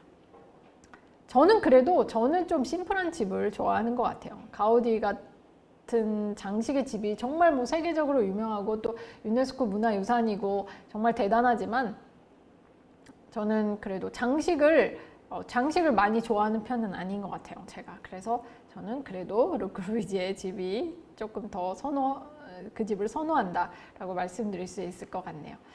자, 이제 구엘 공원으로 왔습니다. 구엘 공원은 여러분들이 스페인을 가신다면, 바르셀로나를 가신다면 반드시 돌아보는 곳일 거라고 생각을 합니다. 이제 가우디의 건축물이 바르셀로나에 다 모여 있고 굉장히 많은 건축물들이 있지만 그것들을 다 보시지는 못할 거고, 이제 건축 투어를 가시지 않는 이상 아마 다 보시지는 못하겠지만, 그래도 만약에 하나, 두 개만 볼 수 있다면 당연히 맨 뒤에 설명드릴 사그라다 파밀리아 그리고 이 구엘 공원을 보시지 않을까 그런 생각을 합니다. 지금 보시는 사진을 보시면 저 멀리 바닷가가 보여요. 저게 바로 바르셀로나 해변입니다. 자, 저런 파란 바다. 근데 저쪽이 중심지란 말이에요. 저기가 중심지랑 좀 가깝단 말이에요. 자, 그러면은 여러분들이 생각하실 때, 이게 되게 중심지랑은 멀구나. 멀구나. 그러니까, 여기에서는 굉장히 오기가 불편하겠다. 이런 생각을 아마 해보실 수 있을 것 같아요. 네, 실제로 그러했습니다. 그래서 사실은 구엘이 영국에 다녀왔어요. 영국에 다녀오면서 이제 출장을 많이 다녔기 때문에 에우세비 구엘이 그러면서 영국에서 이제 타운하우스 같은 개념의 집을 보게 됩니다. 스페인에 가서 바르셀로나에 나도 요런 그 선진화된 집을 지어야겠다라고 생각을 하게 돼요. 구엘이. 그러면서 산을 통째로 정말 뭐 산 하나를 그냥 통째로 삽니다. 구엘이.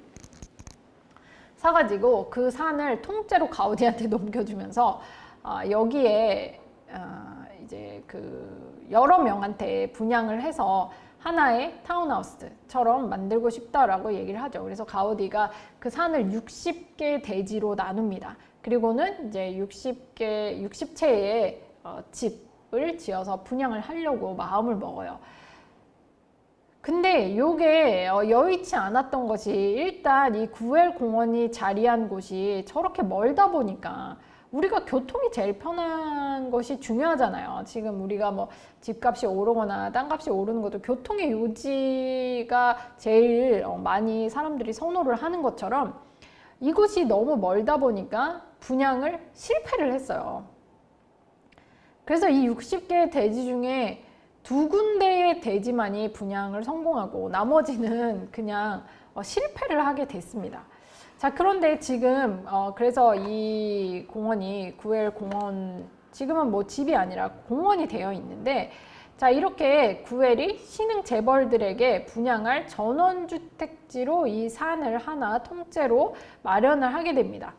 그리고는 원래 스페인어로 한다면 파르크 구엘, 그래서 PARC가 돼요. 근데 이거를 영국에서 보고 아이디어를 가져와서 구엘 공원을 만든 것이기 때문에 파크, 네, 영국식으로 영어로 표현을 하게 됩니다.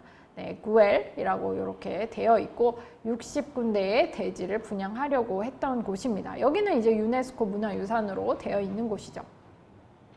구엘의 후손들이 이곳은 구엘의 사망 이후에 팔아넘겼기 때문에 지금 이렇게 대중들에게 공개가 되어 있는 것 같아요.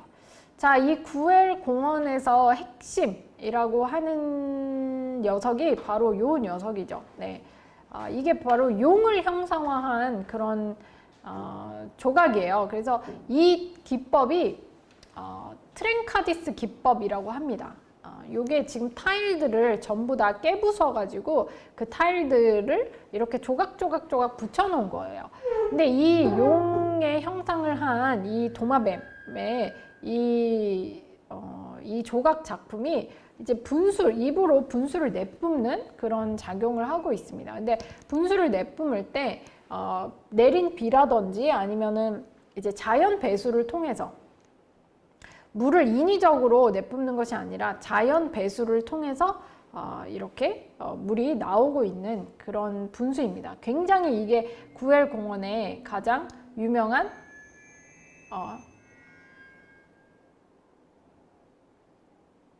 이것이 구엘공원의 가장 유명한 조각품이다 라고 생각을 해보시면 될 것 같아요. 이름이 퓨톤이라고 합니다. 그래서 구엘이 또 가장 좋아했던 신화에서 모티브를 따왔어요. 그래서 델피 신전에 있는 지하수의 수호신이 바로 이 퓨톤이라고 하는 녀석이고요. 신전 밑에 저장된 그 저수조의 물로 이렇게 입으로 뿜어내게 됩니다. 여기가 스페인 여행 가셔서 구엘공원 가시면 전부 다 여기서 사진을 찍어가지고 인스타그램에 올리는 곳이 바로 이 퓨톤이라고 하는 녀석입니다. 네. 자연 친화적인 집수 시스템으로 이렇게 만든 것인데, 지금 계단도 퓨톤이 있는 계단 자체도 이렇게 두 계단이 만났다가 다시 휘어지는 이런 형태를 하고 있죠. 자, 지금 보시면 저렇게 저 멀리 저 멀리 이제 지중해가 보이는 이제 산 중턱이라는 것이 지금 보셔도 딱 티가 나는 그런 곳입니다. 그래서 이렇게 구불구불, 요 지금 의자의 배열을 조금 보시면 구불구불한 이런 형태를 보실 수 있을 것 같아요. 자, 이런 곳들 중요하죠. 네. 요거를 조금 여러분 기억을 해두시면 제가 이따가 사진을 보여드리면서 비교를 해드리려고 합니다. 네. 여기 보면은 정말 많은 연인들이 있어요. 근데 굉장히 아이러니한 게 가우디는 평생을 독신으로 살았습니다. 페페타라고 하는 여성을 정말 사랑을 했는데, 이 페페타에게 실연을 당한 이후에는 가우디는 그 누구도 사랑하지 않고 혼자서 독신으로 평생을 살게 되죠. 그리고 가우디 자체가 자기가 별로 그 성격상 누군가에게 맞추거나 누군가와 함께 하거나 자기의 성격을 자기가 컨트롤하거나 이런 것들이 불가능하다는 것을 알았어요. 그러면서 평생 혼자 살았는데, 이제 혼자 살면서 다른 그 연인들을 보면은 가우디가 굉장히 안 좋아했어요. 그래서 굉장히 질투도 많이 하고 꼴보기 싫어하고 그런 게 있었는데, 지금 구엘공원 가시면 전부 다 연인들밖에 없어요, 여기. 그래서 가우디가 그렇게 싫어했는데 자기의 건축물은 지금 연인들의 데이트 장소로 활용되고 있는 것을 알면 가우디가 정말 억울해하지 않을까, 그런 생각도 해봅니다. 자, 구엘공원 이렇게 해발 150m의 산입니다. 그런데 이게 원래 되게 가우디가 대단한 게 뭐냐면, 제가 아까 말씀드렸듯이 산을 하나 통째로 해가지고 그거를 이렇게 깎아내는, 원래 보통 우리가 산에 건축물을 짓는다고 한다면 보통은 산을 깎아냅니다.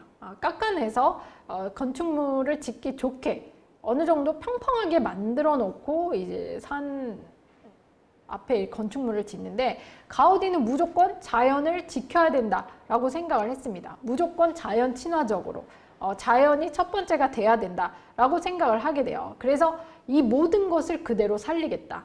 이 산에 있는 나무, 풀 전부 그대로 살리면서 나는 여기에 건축물을 짓겠다라고 생각을 해요. 이게 정말 가우디 건축물 중에 가장 존경받을 만한 일이 아닌가, 지금에 있어서 그런 생각을 합니다.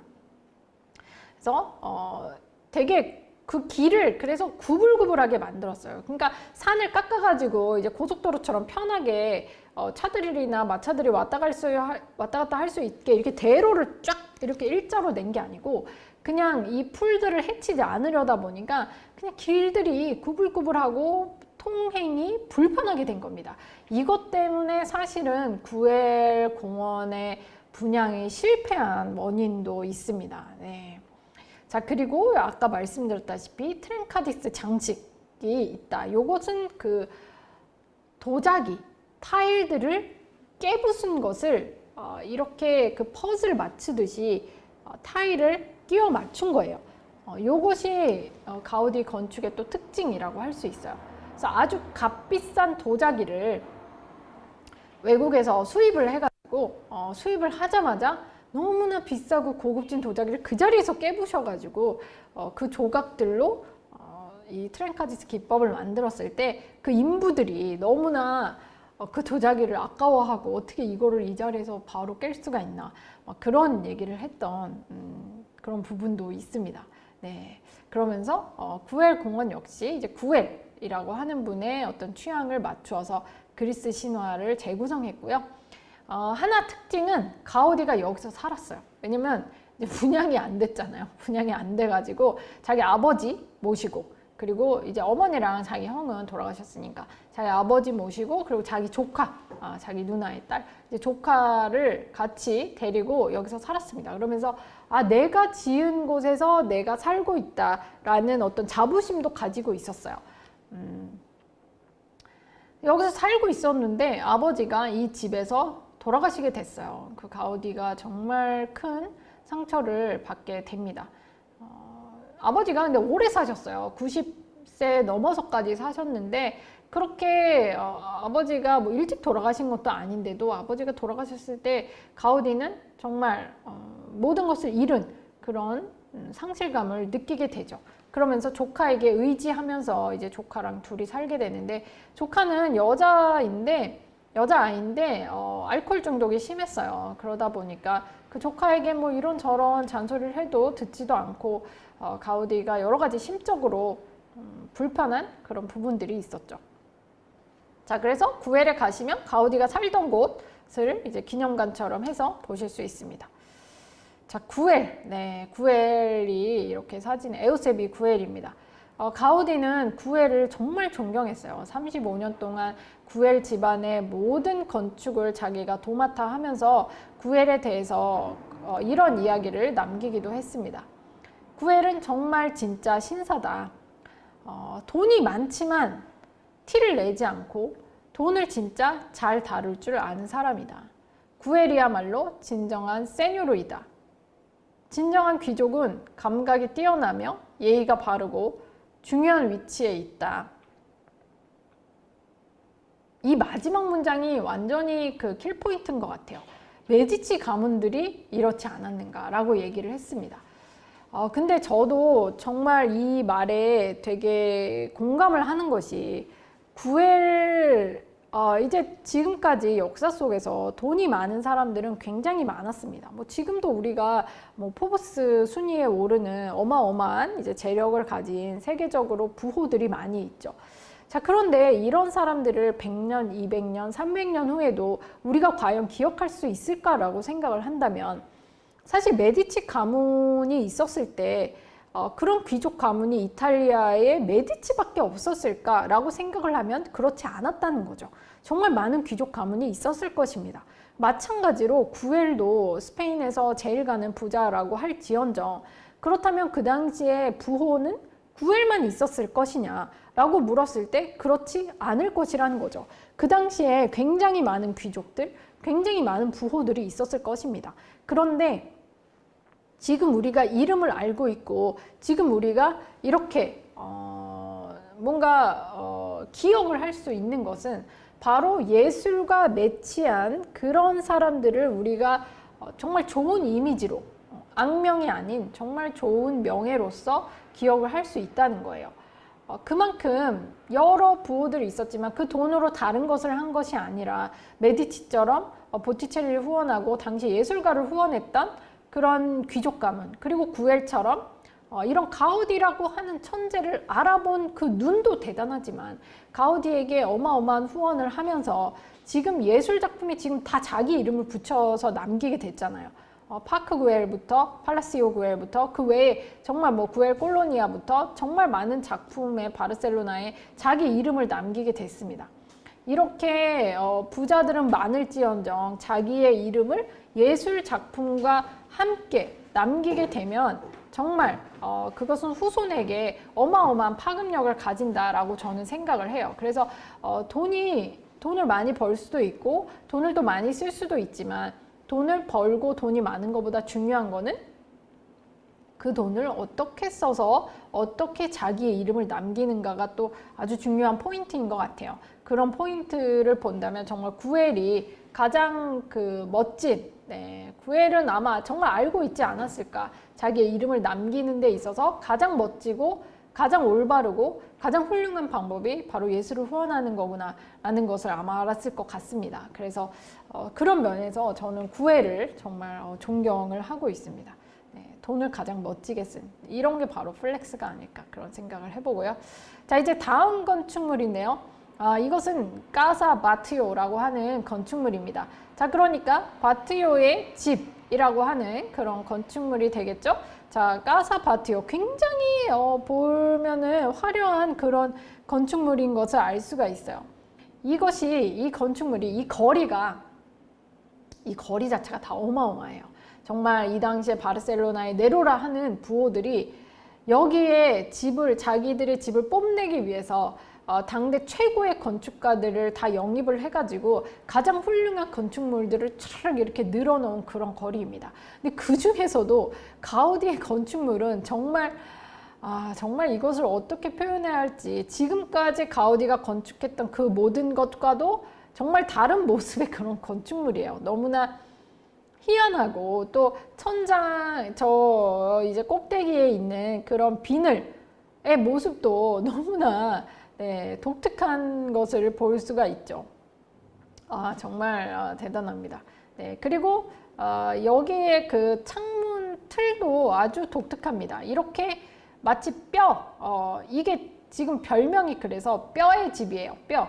이거를 마치 이제 사람의 정강이 뼈를 이렇게 창문 틀로 해놓은 것처럼. 근데 그것도 똑같은 게 하나도 없어요. 지금 창문 틀 보시면 뼈를 형성한 것은 알겠는데 저게 똑같은 모양이 아니라 다 달라요. 다 다른 것처럼. 사실 가우디가 천재적인 면이 이런 거라고 생각을 하는데 똑같은 게 하나도 없어요. 똑같은 게 단 하나도. 어떤 장식도 단 하나도 같은 거를 두 번 쓴 적이 없습니다.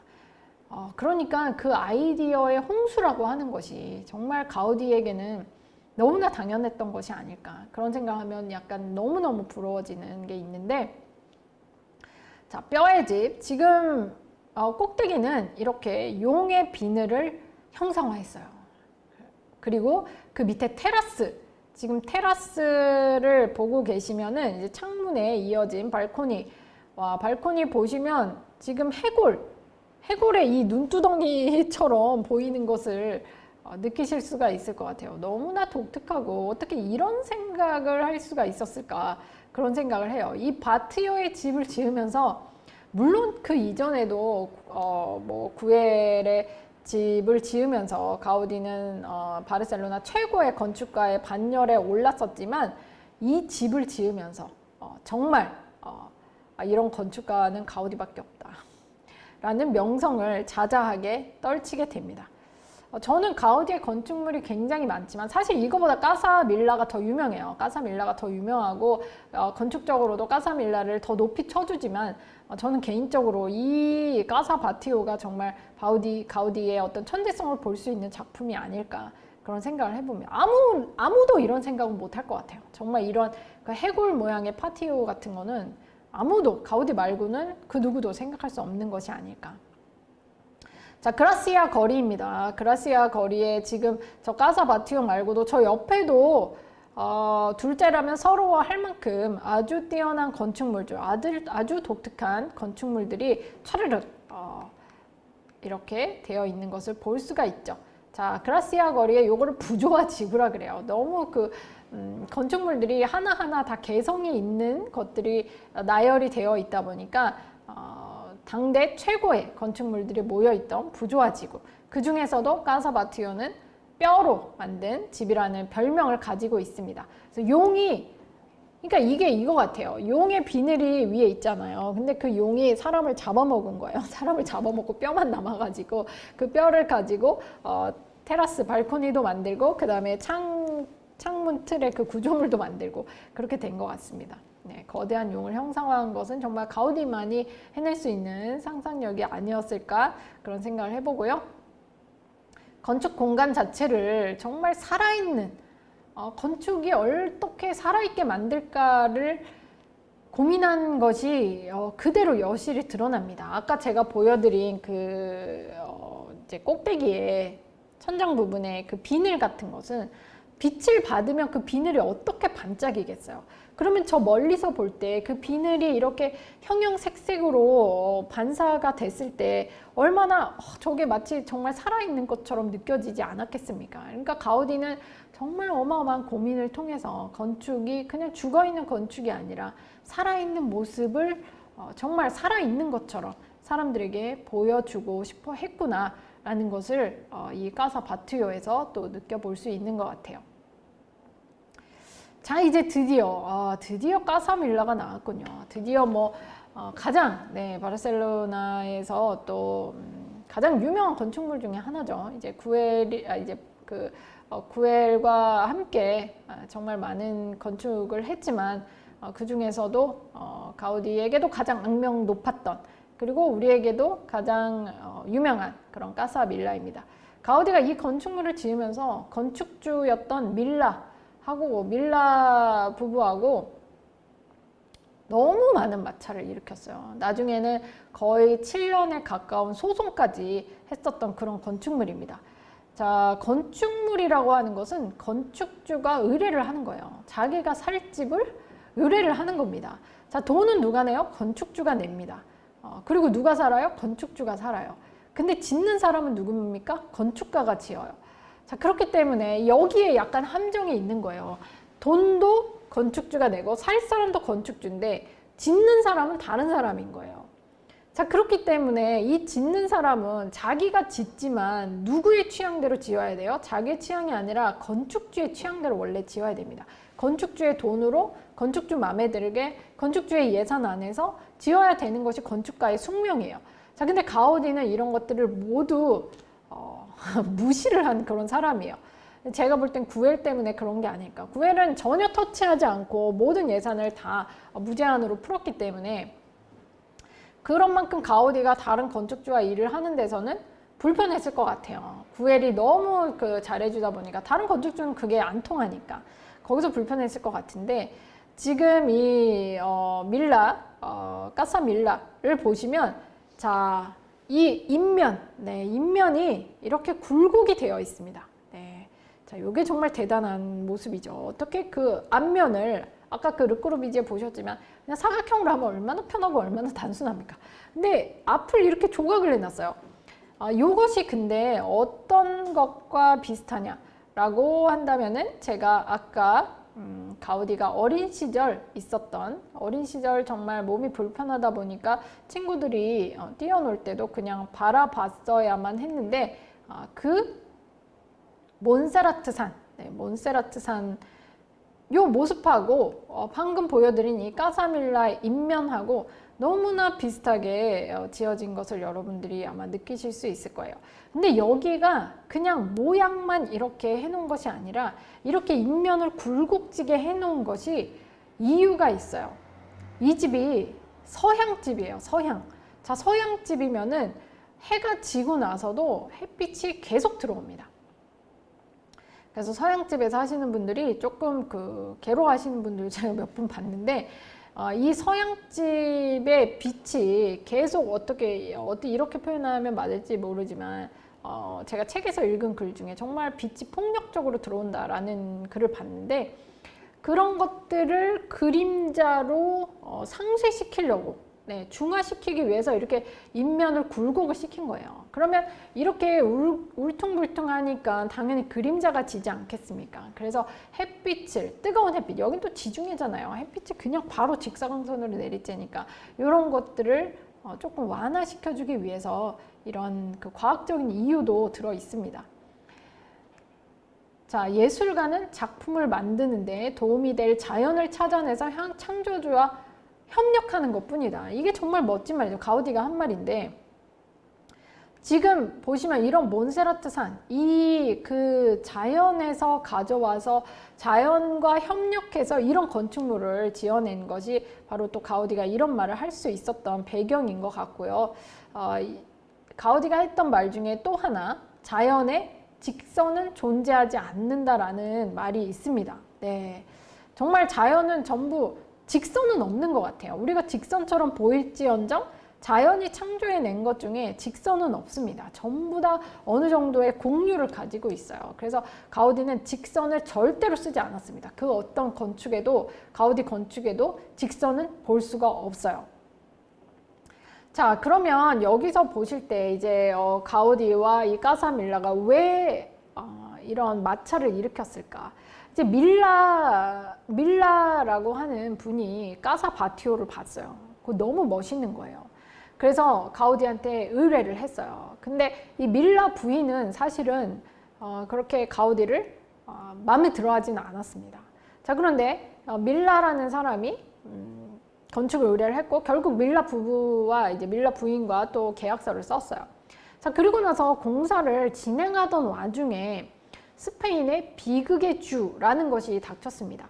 이게 뭐냐면 이제 시대와 맞물려 있는데 지금 이 시대가 산업혁명이 폭발하던 시대였어요. 자, 그러면서 빈부격차가 어마어마하게 벌어지게 됩니다. 부자들은 더 부자가 되고 가난한 사람들은 더 가난해지는 이런 시대가 찾아왔어요. 자, 그런데 이 가난한 사람들이 의지할 곳은 원래 그동안은 종교에도 의지하고 성직자에게도 의지를 해왔어요. 근데 자세히 보니까 지금 성직자들이 자기들 배만 불리고 있고 이 가난한 사람들은 전혀 생활이 나아지지 않는 거예요. 자, 그러다 보니까 이 사람들이 저 성직자들은 우리의 헌금을 받아서 그냥 자기들 배만 불리고 우리가 지금 당장 먹을 빵과 어떤 이 물 같은 것은 없구나라고 생각을 하게 됩니다.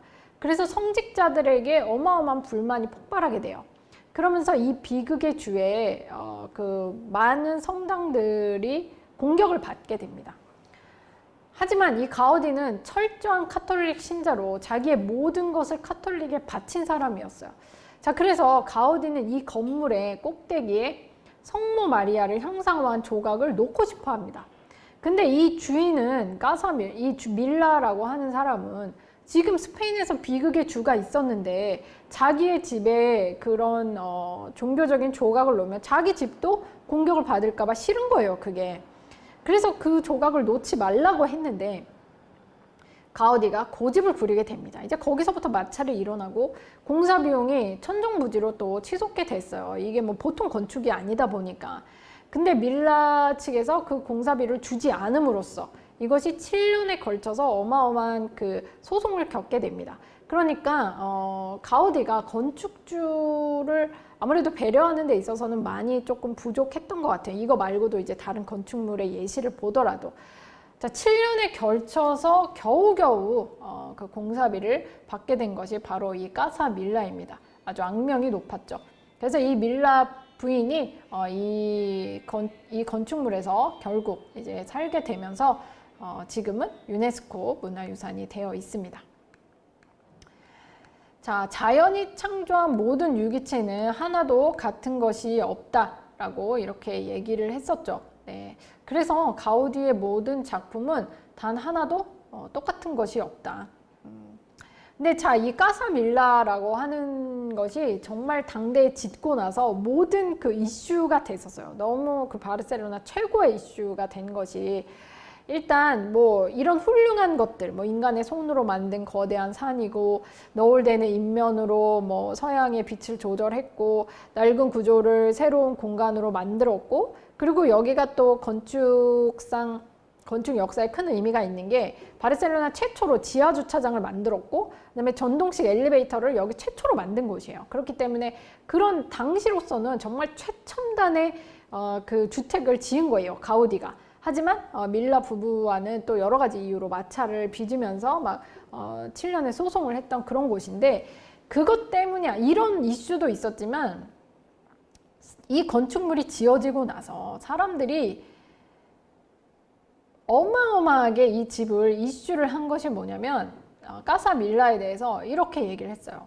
악어와 쥐, 뱀, 고슴도치 이런 온갖 괴상한 동물들이 드나드는 시커먼 구멍이다, 저거는. 그리고 옥상에 놓인 것은 아주 해골 무더기가 따로 없다. 그리고 이게 도대체 집이 무슨 집이냐 그러면서 온갖 별명이 생겨났어요. 채석장이라는 별명, 뭐 벌집, 그 다음에 뭐 이제 말벌, 그러니까 말벌집 그런 별명도 있었고, 그 다음에 이 까사밀라를 주제로 온갖 만평이 실리는 거예요. 신문마다 이 까사밀라를 주제로 막 그림을 그리고 막 비꼬아 대는 거예요. 그 중에 하나가 이제 어린아이랑 엄마가 지나가면서 어린아이가 여기 지진이 났나요? 이렇게 얘기하는 게 있어요. 그러니까 지진 나가지고 건물이 저 모양으로 저렇게 뭐 이상하게 괴상하게 되었다라는 그런 표현도 있었고, 까사밀라를 최고의 혐오스러운 건물로 말하는 사람들도 있었어요.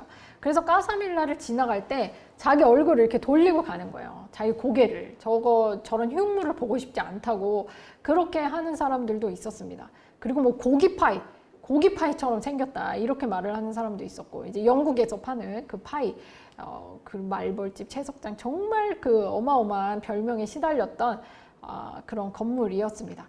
그런데 이게 보수적인 사람들 입장에서는 이렇게 그 까사밀라를 욕하고 싫어하고 그런 사람들이 많았지만, 이 집에 실제로 입주를 했던, 이 집이 공동주택이에요. 그래서 밀라 부부가 살고 있었지만 다른 사람들한테 세를 많이 놨단 말이에요. 근데 세를 놓을 때 여기에 입주했던 사람들은 정말 바르셀로나에서 가장 최첨단, 가장 신문물, 가장 새 것을 좋아하는 그런 사람들이 입주를 하게 됩니다. 뭐 아르헨티나 총영사라든지 아니면 당시에 이제 마차를 타고 다니면서 자동차가 새로 나온 그런 시기였어요. 근데 이 자동차 문화를 대변하는 아우토, 자동차 회사 설립자, 그리고 전차 회사, 당시에 막 전차가 이제 막 새로 다니기 시작한 때였죠. 전차 회사를 소유했던 이집트 왕자도 여기 살고 있었고, 그 다음에 직물 공장, 이 공장이라고 하는 게 정말 산업혁명의 산물 아니겠습니까? 산업혁명 이전에는 공장이라고 하는 건 없었어요. 다 집에서 뭐 가내수공업이라든지 전부 이렇게 하던 것을 산업혁명이 있으면서 새로운 물결이 들이닥치면서 공장이라고 하는 정말 대량 생산이 되는 그 문화가 생기게 됩니다. 그래서 이 직물 공장을 소유했던 그런 최첨단 산업혁명의 중심에 있었던 사람들, 정말 여기에 살았던 사람들은, 이제 보수적인 사람들은 저 집이 너무 싫다, 마음에 안 든다, 못생겼다 이렇게 얘기를 했을지언정 이 집을 진짜 경험하고 살았던 사람들은 그 시대 최첨단, 맨 앞에 있었던 얼리 어답터들이 바로 여기에 살았던 곳이다 라고 생각을 해주시면 좋을 것 같아요. 자, 가우디는 이렇게 위대한 건축물을 지었지만 자기를 평생 괴롭혔던 류마티즘, 그리고 악성 빈혈, 신경쇠약, 뭐 브루셀라병, 별별 이제 병 때문에 감정을 점점 더 통제하기 힘들어집니다. 밀라 부부와 이런 7년간의 마찰을 겪고 나서 가우디는 이제 나는 일반 사람들에게는 건축물을 의뢰받지 않겠다라고 결심을 하게 돼요. 나의 건축주는 오직 하느님이다. 나는 오직 카톨릭을 위해서 이제부터 건축을 짓겠다라고 결심을 하게 돼요. 이제 너무 이제 지긋지긋한 거예요. 구엘도 사망하고 나서 나는 이제 더 이상 일반 사람들의 건축물은 받지 않겠다라고 결심을 합니다. 자, 그러면서 드디어 사그라다 파밀리아라고 하는 이 위대한 성가족 성당에 자기의 모든 것을 쏟아붓기 시작을 해요. 가우디가 몸이 안 좋은데도 평생 채식을 했어요. 평생 채식하면서 많이 먹지도 않아요. 왜냐면 자기 위장에, 자기 위에 반은 자기 게 아니고 하느님 거예요. 그러니까 자기는 위장에 반만 채워야 되는 거예요. 그리고 그것도 채소로 채우는데, 채소가 지금은 우리가 위생이 잘 돼 있어가지고 뭐 채소가 깔끔하게 나오지만 옛날에는 전혀 뭐 어떤 그 농약도 없었고 그냥 정말 미생물과 벌레가 가득한 것이 바로 채소였거든요. 그래서 깨끗이 씻어서 먹거나 아니면 삶아서 먹어야 되는데 가우디는 전혀 그걸 안 해요. 그냥 생채소, 진짜 말 그대로 비건이죠. 정말 익스트림한 비건인데 그 비건으로 모든 그 채소를 생으로 씹어 먹고 드레싱도 안 먹어요. 삶지도 않고 드레싱 없이 생우유를 뿌려가지고. 근데 지금은 우리가 우유도 살균 작업이 다 돼 있잖아요. 근데 그 당시는 그런 게 없었죠. 그러니까 정말 뭐 온갖 그 박테리아와 바이러스를 항상 먹으면서 살았던 사람이 바로 가우디입니다. 자, 이제 사그라다 파밀리아 이야기를 들려드릴 텐데, 사그라다 파밀리아 피카소, 네, 피카소가 이때 바르셀로나에 거주를 하고 있었어요. 그리고 아까 제가 말씀드렸던 구엘 궁전, 네, 그 근처에 피카소가 살고 있었단 말이에요. 근데 피카소는 아주 가난한 무명의 화가 청년이었죠. 이 당시 피카소를 아는 사람은 한 명도 없었어요.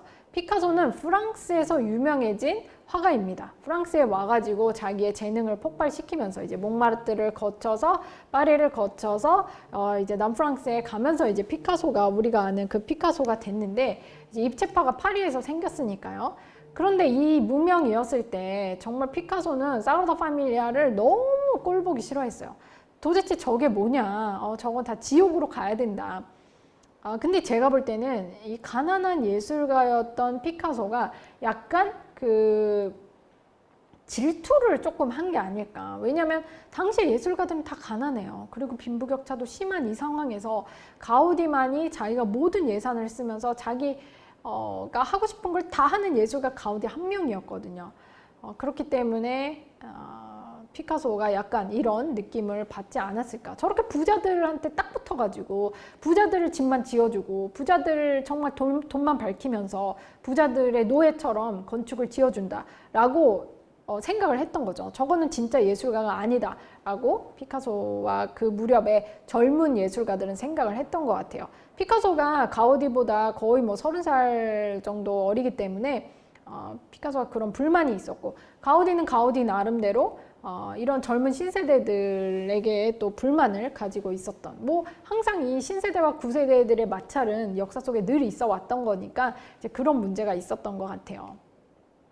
자, 지금 보시는 장면이 이제 사그라다 파밀리아입니다. 성가족 성당이라고 하는 곳인데 지금 보시는 면이 바로 탄생면이에요. 이 사그라다 파밀리아가 세 면으로 되어 있습니다. 그래서 탄생면, 순환면, 영광면 이렇게 세 면으로 되어 있어요. 그래서 너티비티라고 하는 탄생, 그 다음에 패션이라고 하는 순환, 그리고 글로리라고 하는 영광면인데요. 이 중에서 가우디가 직접 만든 면은 탄생면입니다. 다른 면은 가우디 사후에 완성이 됐어요. 가우디가 사망하고 나서 했기 때문에 가우디 사실 탄생면조차도 가우디가 1926년에 사망했지만 탄생면이 완성된 게 1950년대예요. 그래서 가우디의 숨결이 불어넣어진 곳은 바로 탄생면이다 라고 생각을 하시면 될 것 같아요. 자, 가우디가 이 사그라다 파밀리아를 언제 의뢰를 받았냐면 30대에 의뢰를 받았어요. 30대에. 당시에 비아르라고 하는 이 선배 건축가죠. 선배 건축가가 카톨릭 교구와 함께 이 성가족 성당을 짓기로 했습니다. 시민들의 헌금으로만 이것을 지으려고 했는데 마찰이 일어났어요. 교구와. 그래서 이 비아르라고 하는 이 건축가가 자기 후배인 가우디에게 이 건축을 넘깁니다. 자, 그래서 이 가우디는 30대에 이것을 받아가지고 자기가 사망할 때까지, 1926년까지 70대 중반까지 사망에 이르기까지 이 프로젝트를 계속하고 있었던 거예요. 이 프로젝트를 계속하면서 다른 건축물들도 계속 중간중간 지었던 거죠. 이제 구애를 위해서 일하고, 까사비센스, 까사바티오, 까사밀라 이런 것들도 전부 이 성가족 성당을 하면서 동시에 했던 것들입니다. 자, 이 비아르에게 건축 의뢰를 받고 나서 가우디는 전부 다 설계도를 싹 바꿉니다. 자기 취향대로 바꾸죠. 그래서 비아르가 손댄 곳은 이 후면이라고 하는 곳이에요. 후면, 뒷면. 이걸 앱스라고 하는데 이 후면을 직선으로 되어 있어요. 거의. 그러니까 가우디가 손대지 않은 곳이죠. 이 앱스는 이미 완성되어 있었기 때문에 그것을 빼고 전부 다 설계도를 바꾸게 됩니다. 자, 사그라다 파밀리아 정말 이룰 수 없는 꿈의 실체라고 할까요? 이 빈부의 양극화, 이 바르셀로나에서 정말 가난한 자와 부자들의 양극화가 있었던 그 와중에 우린 지금 당장 밥 먹을 상황도 안 되는데 저렇게 성당을 화려하게 짓는 게 도대체 우리에게 무슨 도움이 되느냐라고 엄청난 비난이 있었어요. 그렇기 때문에 헌금이 잘 모아지지 않았고 여러 번 스톱이 되기도 했었죠. 하지만 가우디는 여기에 돌에 살아있는 생명을 담아낸다는 자기만의 일념으로 짓게 됩니다. 자, 꼭대기를 바라다 보면은 근데 이게 성당이 이제 그 탄생면도 정말 뭐 아름답죠. 사실 제가 볼 때는 막 그 무슨 찰흙을 집어 던져가지고 그게 막 흘러내린 것처럼 그렇게 보이기는 하는데 이 가우디의 이 사그라다 파밀리아의 압권은 저의 생각으로는 바로 이 내부라고 생각을 합니다. 이 내부에 들어간 순간 정말 탄성을 지르지 않으실 분은 없을 거라고 생각을 해요. 이제 들어가는 순간 빛의 사치, 빛의 향연, 빛의 페스티벌 이런 것들이 저는 느껴지는데 일단 들어가면 양쪽에 저 기둥들이 전부 나무를 형상화한 것입니다. 나무들이 있고 그 나무의 열매가 빛으로 맺혀 있는 거예요. 그 나무들의 꽃과 열매들이 빛으로 형상화가 된 것입니다. 그래서 어떤 이 빛과 빛의 꽃과 열매가 있는 나무의 그 사이를 걸어가는 그런 느낌을 주는 너무나 몽환적이고 환상적인 그런 건축물이에요. 정말 이 내부는 어디에 비교해도 정말 따라올 것이 없지 않을까. 정말 큰 감동을 받았던 기억이 아직도 있어요. 정말 모든 것을, 모든 영혼을 어루만지는 듯한 그런 느낌이 받았던 곳인데 여러분도 이제 패키지 가시면 사실 내부를 보지 않는 그런 패키지도 많아요. 입장권 내고 들어가야 되니까 겉에서 인증샷만 찍고 철수하는 그런 패키지도 있는데 여러분들은 꼭 내부에 가보셨으면 좋겠습니다. 자, 이렇게 내부 그리고 뒷면이라고 하기는 이제 그 세 가지 면으로 되어 있는데 글로리 면은 지금도 만들고 있어요. 지금 가우디가 1926년에 사망했는데 2026년 가우디 사후 100주년 때 이것을 오픈하려고 많이 노력을 하고 있는 중입니다. 자, 그래서 지금 보시는 이게 순한 면이에요. 패션이라고 하는 면입니다. 이 면은 가우디가 사망하고 나서 지어진 면이에요. 그래서 수비라치라고 하는 건축가가 지었기 때문에 하지만 그 가우디의 그 사상이라든지 생각을 최대한 반영하려고 노력을 해서 지은 면입니다. 그래서 예수님의 그 앙상한 뼈, 고문을 당했을 때 그 앙상한 뼈를 형상화한 그런 기둥으로 되어 있죠. 지금 뭐 스페인 바르셀로나에 갔을 때 가장 관광객을 끌어모으는 것이 바로 이 사그라다 파밀리아가 아닐까 생각을 하는데 그럼에도 불구하고 당시 뭐 피카소라든지 또 조지 오웰, 뭐 1984, 동물농장 이런 작품을 지었던 조지 오웰은 또 이 작품을 너무너무 혐오했어요. 세상에서 가장 혐오스러운 건물 가운데 하나인 성가족 성당. 그러면서 혁명 기간 동안 손상을 입지 않은 게 너무 이 흉물스러운 건축물이기 때문에 피해간 게 아닐까 이런 얘기를 하기도 했습니다. 자, 가우디가 탄생면을 지을 때 이미 자기의 생명이 사그라져 가는 것을 알게 됐어요. 아버지가 구엘 그 공원에서 돌아가시고 나서 가우디는 전부 다 정리를 하고 이 사그라다 파밀리아에서 10수년 동안 자기의 모든 것을 이 성당의 건축에만 다 쏟아붓는 생활을 했습니다. 이 성당에서 먹고 자고 하면서 전부 여기서 살아가게 됐는데 가우디는 굉장히 규칙적인 생활을 했어요.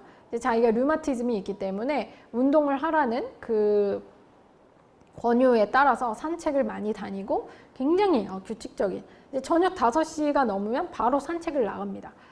근데 어느 날 이제 1926년에 여름 6월인데요. 6월에 어느 날 가우디가 산책을 나갔다 전차에 치이는 그런 사고가 발생을 하게 됩니다.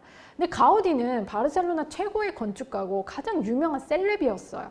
하지만 당시는 어떤 영상이나 사진이 발달되어 있지 않았고 가우디가 젊을 때는 굉장히 멋지게 하고 다녔을지 몰라도 나이가 들어서는 그냥 정말 노숙자 같이 하고 다닌 거예요. 너무 허름하게 하고 다니다 보니까 아무도 가우디인지 알아보지를 못한 것입니다. 그래서 전차에 치였을 때 이 사람이 가우디라는 것을 알기만 했어도 바로 응급실로 데려가서 조치를 취했을 텐데 전차에 치인 채로 방치가 됐어요. 가우디가. 뇌진탕을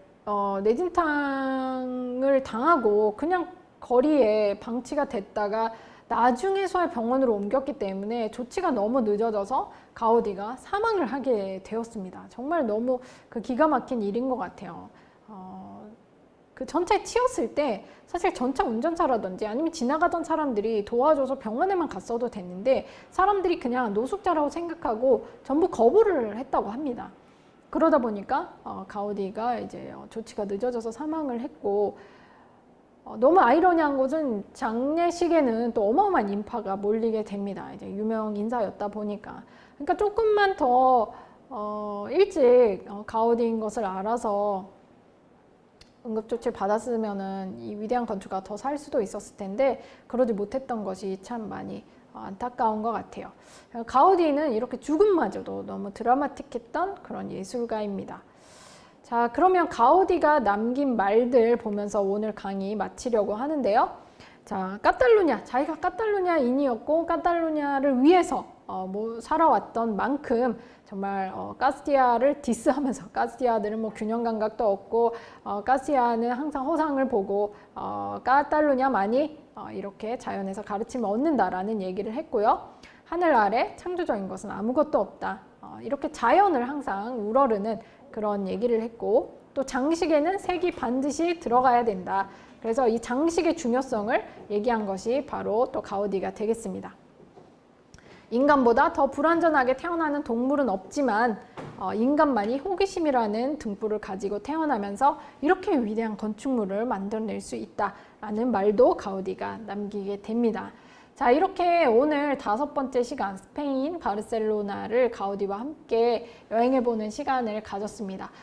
그동안 5번의 강의 어떠셨는지 모르겠네요. 이제 코로나로 우리가 여행을 못 가고 있는데 랜선으로 여러분들이 조금이나마 위로 받으실 수 있는 그런 시간이었으면 좋겠습니다.